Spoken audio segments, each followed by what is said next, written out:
Les activités étaient paralysées ce mercredi matin dans la partie nord de la ville de Goma et à Nyiragongo. La population en colère protestait après la mort de 4 personnes, ce qui a suscité une vive tension. Célébration ce 17 juillet de la Journée mondiale de la justice internationale, une journée qui vise à lutter contre l'impunité. En religion, du jeudi 18 au dimanche 21 juillet, l'église de Manguembo-Landro accueille la bénédiction de l'Alliance 2024. Comme unique orateur, l'évêque Espérance Makadi.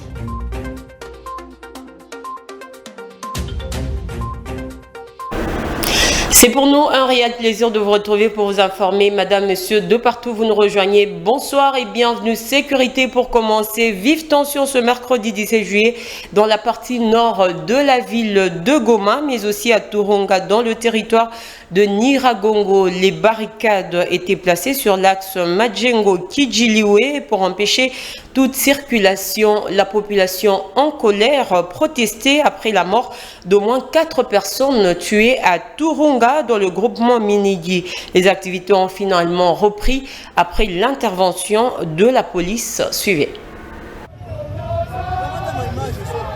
Selon le président de la société civile des Munigi, les bandits armés non autrement identifiés ont opéré nuitamment dans cette entité sans être inquiétés. Ils ont tué au moins 3 personnes, dont un père de famille ainsi que son épouse, et blessé 2 autres. Je suis sur terrain, oui, 5 personnes touchées, dont 3 morts. Le père est décédé, et son épouse et la tante est décédée. Il y a une voisine qui a été touchée par balle perdue et un enfant qui sont encore en vie, les 2 personnes. Cette situation a provoqué des manifestations de colère des habitants de la place qui ont posé les barricades sur plusieurs axes routiers, dont Majengo-Kijiliwe et Katoi, provoquant ainsi la perturbation de la circulation. Les éléments de la police ainsi que les FARDC sont intervenus en usant des tirs de sommation et des gaz lacrymogènes pour rétablir l'ordre. Selon plusieurs analystes, la montée de l'insécurité à Goma et dans la partie sud du territoire de Nyiragongo est due notamment à l'arrivée massive dans ces entités des déplacés de guerre, d'agressions qu'impose à la RDC son voisin, le Rwanda, sous couvert du M23.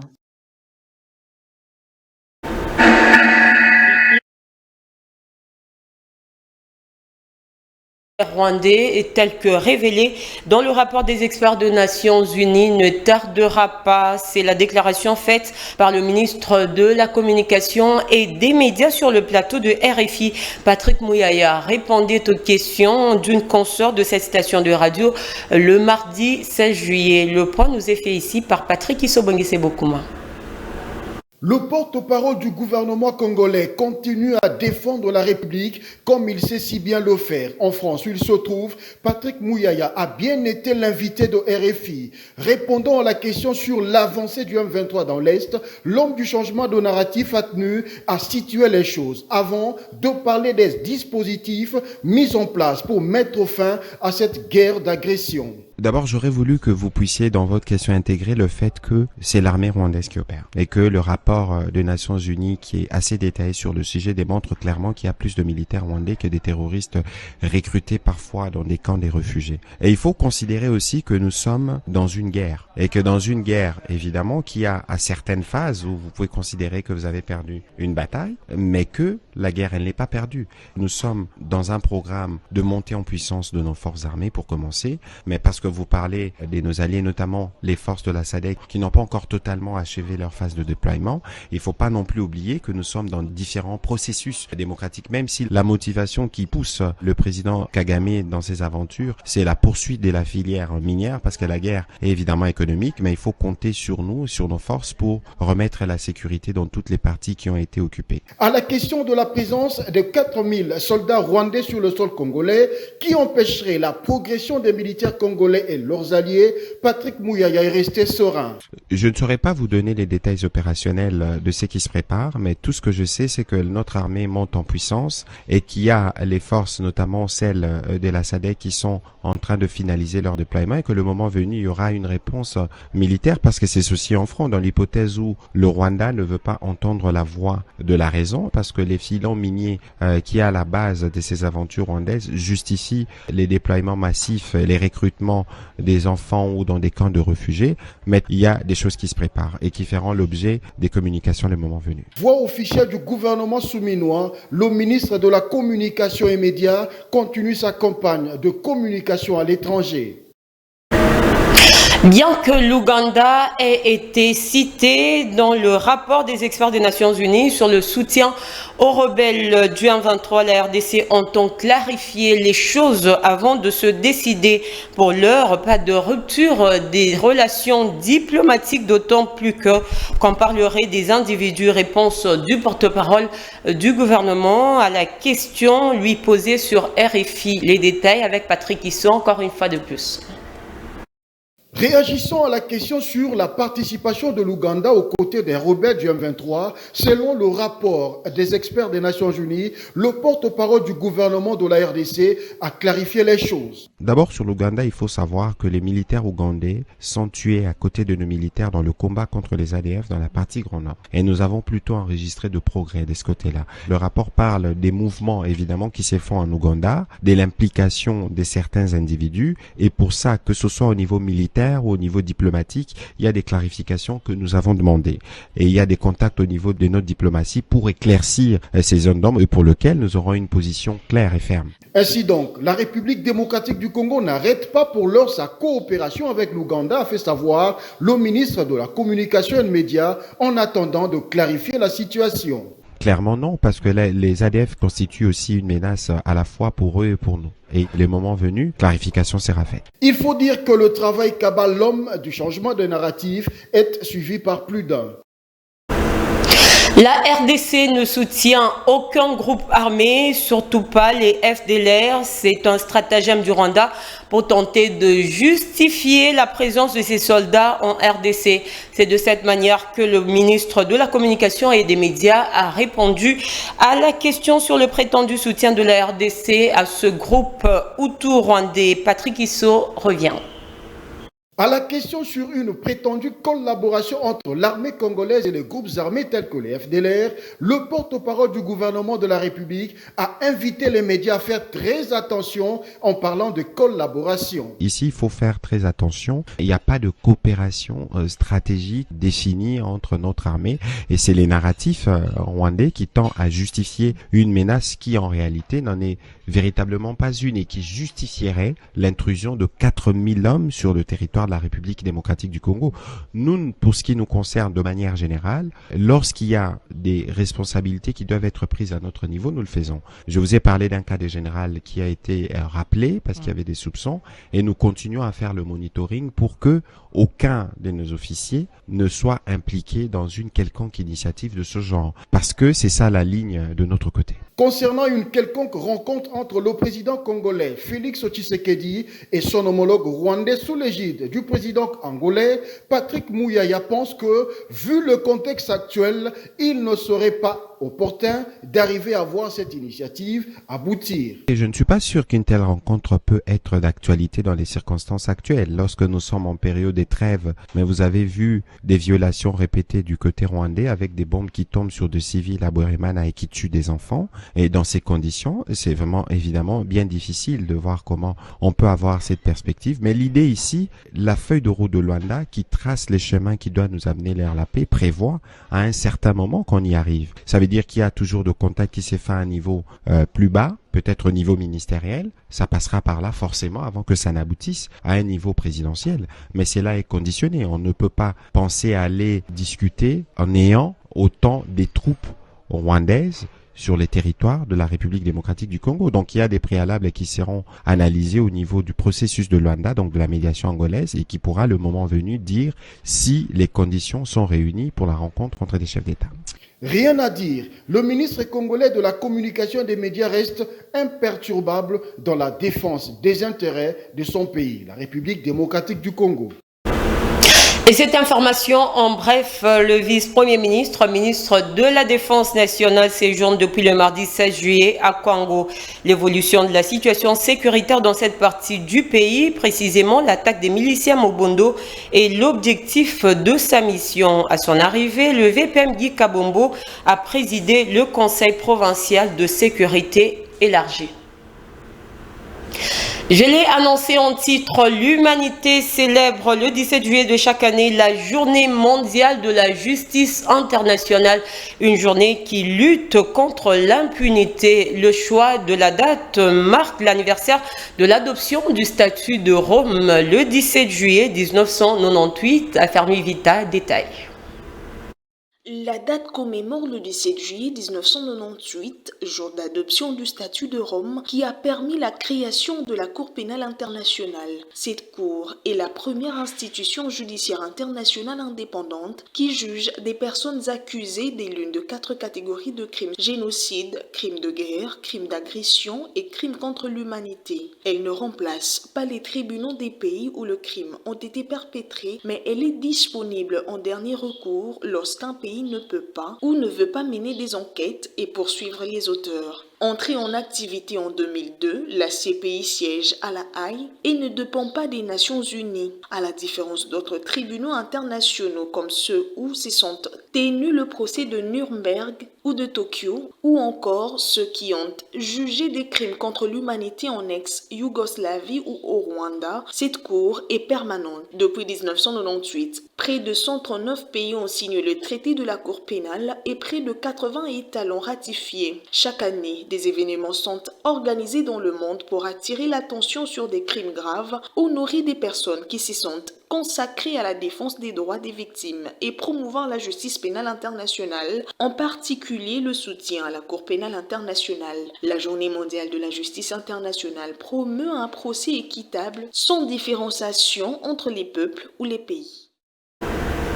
En parlant de la justice, le ministre d'État et ministre de la Justice et garde des Sceaux, maître Constant Moutamba, a rassuré le bureau provisoire du Sénat que les enquêtes amorcées dans le dossier de soupçon de détournement des fonds dont le chef de certains membres du bureau sortant de cette institution vont bon train. Maître Constant Moutamba s'est dit déterminé à lutter efficacement contre la criminalité économique et financière suivant les instructions reçues du président de la République et de la première ministre Nico Kassanda Nzandibo.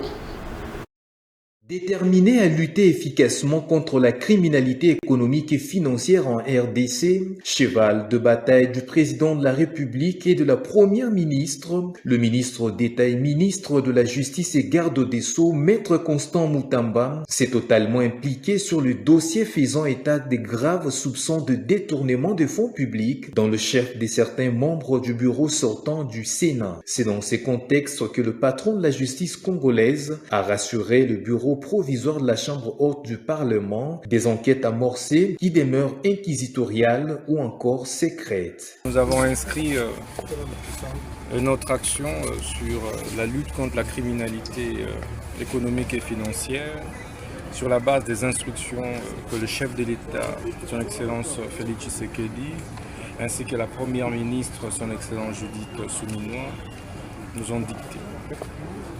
C'est de pouvoir redresser les secteurs de la justice.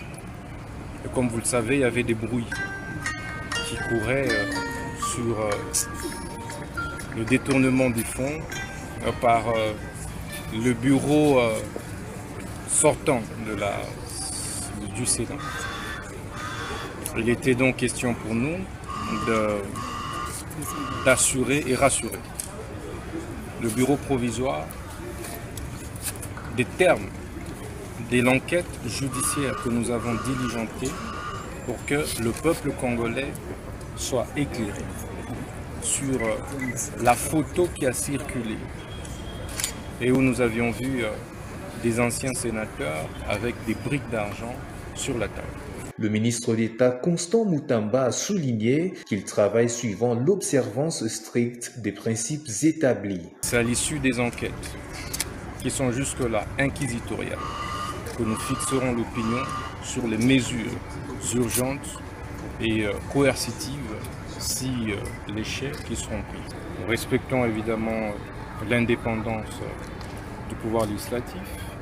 Nous respectons également le principe des immunités et privilèges des juridictions qui sont repris à l'article 107 de notre Constitution, mais cela ne nous empêche que nous puissions diligenter des enquêtes La prise à bras le corps de ces dossiers par le ministre d'État à la Justice constitue un signal fort qui vient décourager tous les autres détourneurs car plus rien ne sera comme avant, a martelé Maître Constant Moutamba.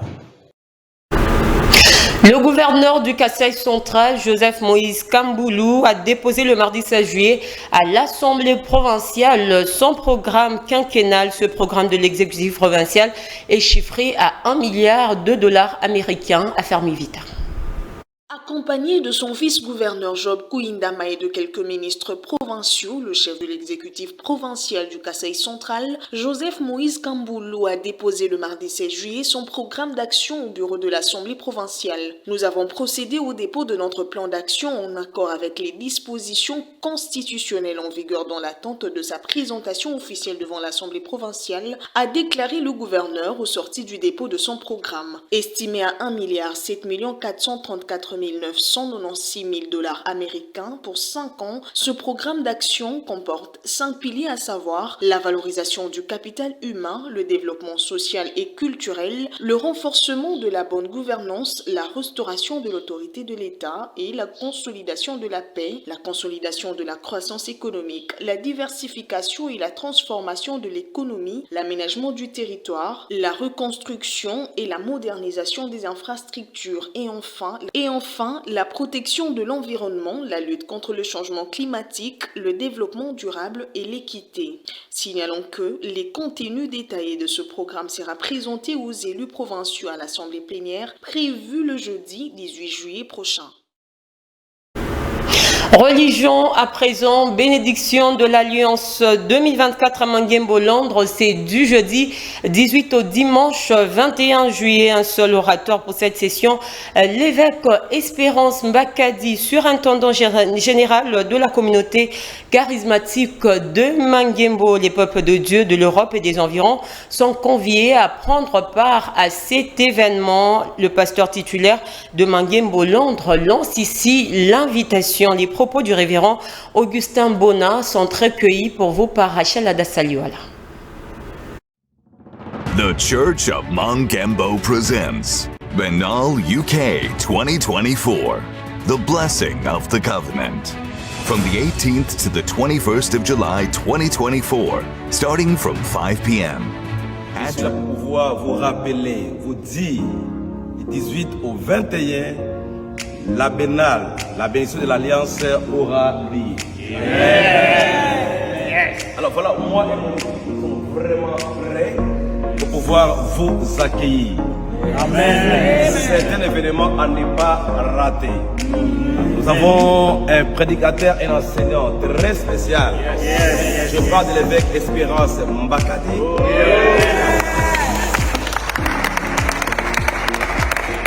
Il sera là avec nous. Ce qui était à la première édition était très béni. Oh yes. Alors voilà, la deuxième édition aura bel et bien lieu du 18 au 21 juillet. Yes. Maman, papa, vous êtes invités, ne manquez pas. Si vous avez des questions à poser, voici nos détails, nos numéros sont sur vos écrans. Soyez bénis, c'était votre serviteur, le révérend Augustin Mbona et...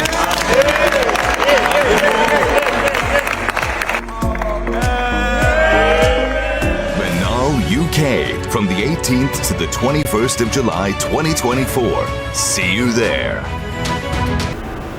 Religion, toujours, la colonie des vacances dénommée Fèves, famille en vacances qu'organise l'église des enfants de Manguembo, à l'intention des enfants, poursuit son bonhomme de chemin pour ce mercredi 17 juillet, comptant pour la 3e journée. Les vacanciers étaient soumis à des exercices pratiques repartis selon les tranches d'âge. L'objectif poursuivi est de détecter les talents dans le chef de ces enfants. Nico Kassanda et Francis Matondo, témoins de l'événement. La 3e journée de la colonie de la Fève, famille en vacances de l'église de Manguembo, était principalement consacrée à la présentation des travaux pratiques par les enfants, catégorisés par tranche d'âge, cela dans l'objectif de concilier la théorie à la pratique. Certains d'entre eux ont présenté leurs travaux, en l'occurrence le dessin, la décoration et autres. Le matin, on a fabriqué des bracelets. Et puis après, maintenant, là, on fait la peinture. D'autres, par contre, ont présenté de recettes à l'instar du jus, du buffet frais, tout comme des gaufres. On a appris à préparer, à faire tout. Et j'ai eu à préparer mon plat, c'est ça. Le spaghetti, en saladier, j'ai mis la salade sur mon spaghetti. Nous avons notamment eu à cuisiner différents plats qui ont été également dégustés par les enfants. À l'un des organisateurs de circonscrire les activités du jour. Comme notre thème c'est Libre en Jésus, nous avons raconté l'histoire de Zachée. Zachée qui était esclave de la cupidité. Mais lorsqu'il a rencontré Jésus, il s'est repenti, il a promis de restituer x4 ce qu'il volait aux gens. C'est pour cela que nous bricolons l'arbre des Zachée avec le mets des enfants. Ça c'est l'arbre des Zachée, l'ami a posé sa main. Ça c'est la main de l'ami. L'ami a posé sa main. Maintenant ce que nous on va faire, on va poser Zachée. On va poser Zachée. Le tout s'est déroulé dans une atmosphère de gaieté, d'amusement et les enfants s'expriment librement suivant le thème de la colonie, à savoir Libre en Jésus-Christ. En sport, le championnat de l'entente urbaine de volleyball de Kinshasa se poursuit. Mardi au complexe sportif de la police nationale congolaise, le VC Canon a dominé le VC Ouragan sur le score de 3-7-0. Cette équipe voudrait bien récupérer sa place dans la hiérarchie de sa discipline à Kinshasa en tentant de revenir lors de la phase retour. D'autres rencontres ont eu lieu le même mardi 16 juillet, tant chez les dames que chez les messieurs. Patrick Issot nous en dit plus. Le volley club Kano chez les dames ne laisse plus rien à ses adversaires au championnat de l'entente urbaine de volleyball de Kinshasa. Le mardi, au complexe de la police nationale, les filles de volley club Kano ont dévoré celles de volley club Ouragan. Le score est sans appel, 3-7-0. Même si Ouragan a tenté de faire jeu égal avec Kano, tout a fini à l'avantage de cette équipe vêtue de blanc, assortie de bleu. 25-23 au premier set, 25-17 au deuxième et 25-23 au troisième. Le volley club Kano voudrait bien retrouver sa place dans la hiérarchie de cette discipline à Kinshasa, malgré le départ de plusieurs cadres. Ce qui est facile que nous puissions gagner aujourd'hui et qu'on avait un mot travaillé sur la défense. La réception, malgré que ça n'a pas vraiment marché, mais on a eu un peu à... Pour la phase de retour, en fait, je peux dire qu'on va vraiment faire des efforts pour reprendre en fait notre effort qu'on avait. Et sur il n'y a que de jeunes joueuses en fait. Les anciennes, il y a d'autres qui ne jouent pas encore, il y a d'autres en fait qui sont partis dans d'autres équipes et tout. Mais nous qui sommes chrétiens, on va vraiment se battre, on va se préparer. J'espère qu'à la longue, vraiment, nous aurons vraiment une très bonne équipe. Toujours chez les dames, le volley club Police a dominé le volley club V-Club 3-7-0. Chez les messieurs, toujours le même mardi, le volley club Green Team a atomisé Bitiam 3-7-0. 25-24 au premier set, 25-17 au deuxième et 25-15 au troisième set. Et le volley club Espoir continue sa balade à Levokim. Malgré l'opposition affichée par le volley club Police, le match est soldé par la victoire du VC Espoir 3-7-0. En dehors de nos frontières, pour terminer, la Zambie enregistre depuis la mise en œuvre de la gratuité de l'enseignement un surpeuplement des élèves dans les salles des classes. Par conséquent, ces élèves étudient dans des très mauvaises conditions. Enfermi Vita nous en parle.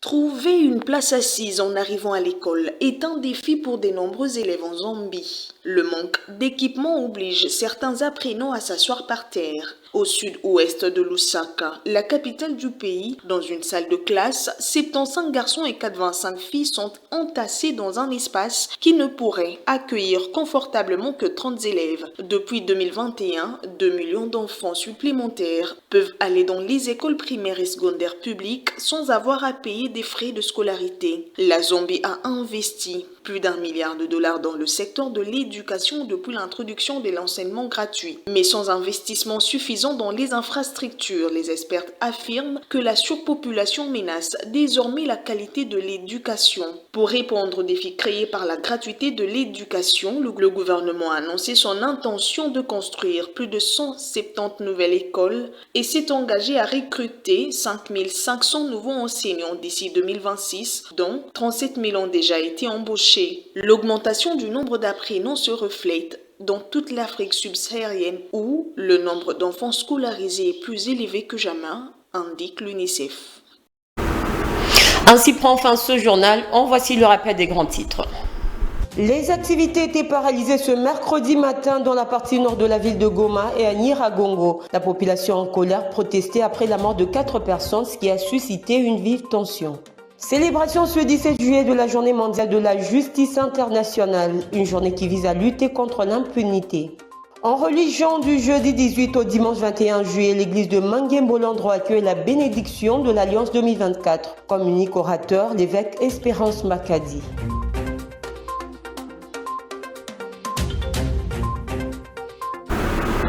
Ce journal est complètement terminé. Merci à vous tous de nous avoir suivis. Bonsoir chez vous.